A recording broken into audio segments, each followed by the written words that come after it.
What's going on, guys? Welcome back to the TCG Empire YouTube channel. Today we are going over Tech Tuesday, and within Tech Tuesday we are going to discuss some of the cards that can be used to beat the deck of the week as well as improve the deck of the week.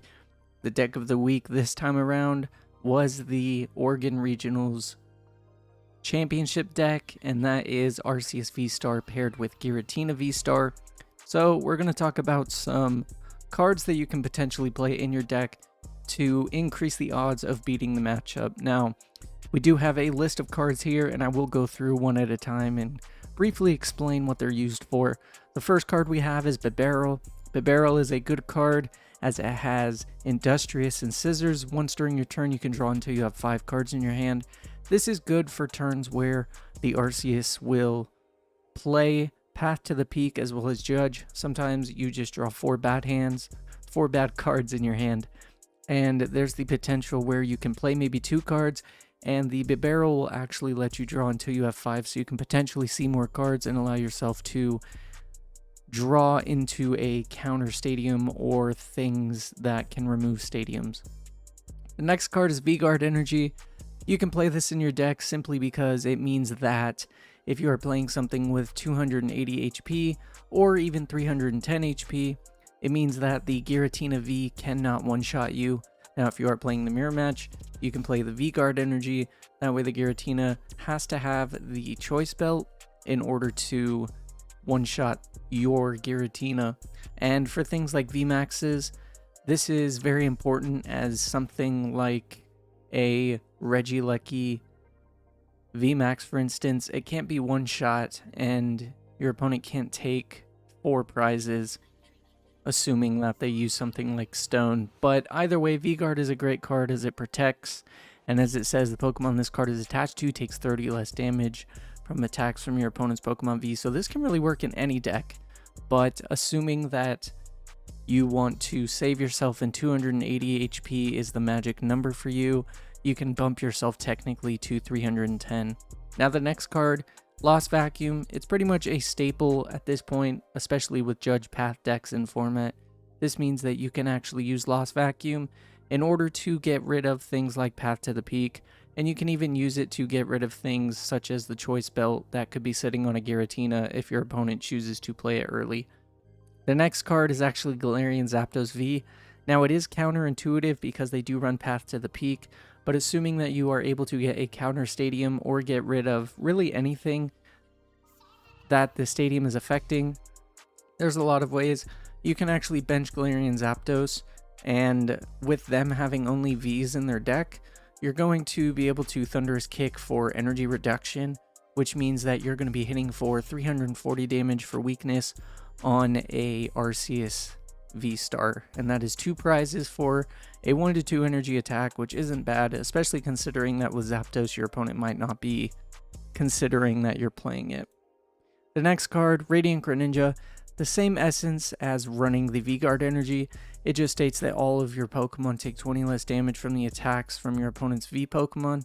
So that means that if you are running this plus the V-Guard Energy, you're taking minus 50 damage, which can actually be kind of detrimental, especially considering that Arceus and the Giratina VSTAR have nothing but 280 HP. So if you're able to survive and KO the Giratina, you can set your opponent back very fast. And the last card to actually run in your deck is Pumpkaboo. Pumpkaboo was a staple for a while. Just states that when you play it from your hand onto your bench, you can discard a stadium. This is just extra way to get rid of the stadium, and Path to the Peak does run into a lot of issues for decks, as a lot of decks rely on abilities, so Path to the Peak kind of shuts that down. But overall, I mean, this is the cards that I could piece together for things that you could run extra of in your deck or in your deck for the first time in order to increase your odds of the matchup. Now, the next cards that we're going to talk about is actually cards that Giratina can run if you are looking to improve your list. Now, the first card, V-Guard Energy. Most lists are running this, but if you're not, I would highly suggest it. As I stated before, you take 30 less damage from your opponent's opposing V Pokemon. So when you put this on a Giratina or an Arceus, for instance, this means that you are able to survive usual one-shot hits, not factoring weakness. The next card is actually Hawlucha. I was thinking about this card, and it's not the greatest, but with flying entry, you can actually put 1 damage counter on each of your opponent's Pokemon. And so that means that if they bring up something like, let's say, a Zacian V with 1 damage on it, you can actually hit for 210 damage with an Arceus VSTAR that has a Choice Belt on it and a double turbo energy. So this means that you actually have the potential to one-shot anything with relatively 220 or less HP. The Hawlucha makes that possible. And the other card is Radiant Gardevoir. You can just run this if you feel like you're lacking in being able to come back from turns. You can actually run it in your deck in order to beef yourself up more. The next card, Roseanne's Backup. If more stadiums become played, more counter stadiums, more cards that disrupt stadiums, Roseanne's Backup gives you a chance to shuffle a few cards back into your deck.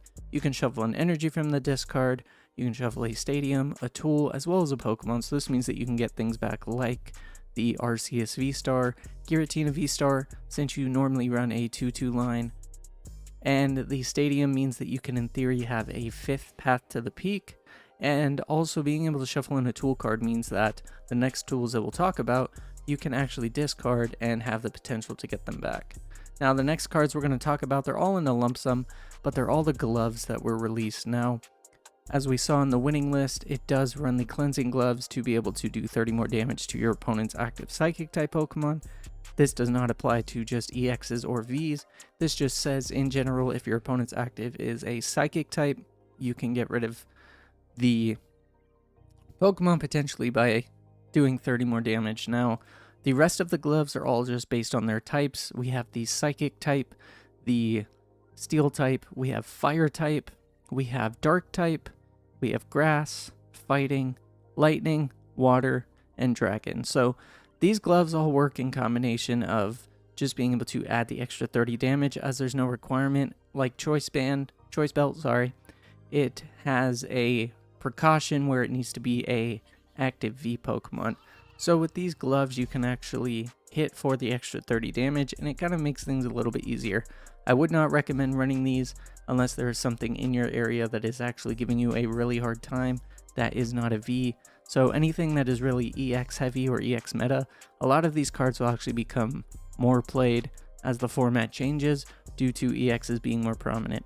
But overall, those are the cards that I wanted to show you guys. I want to thank you so much for watching today's video on Tech Tuesday, and I hope you guys have a great rest of your night. And remember, if you did enjoy today's video, remember to subscribe, turn on post notifications, and I'll catch you guys in the next one.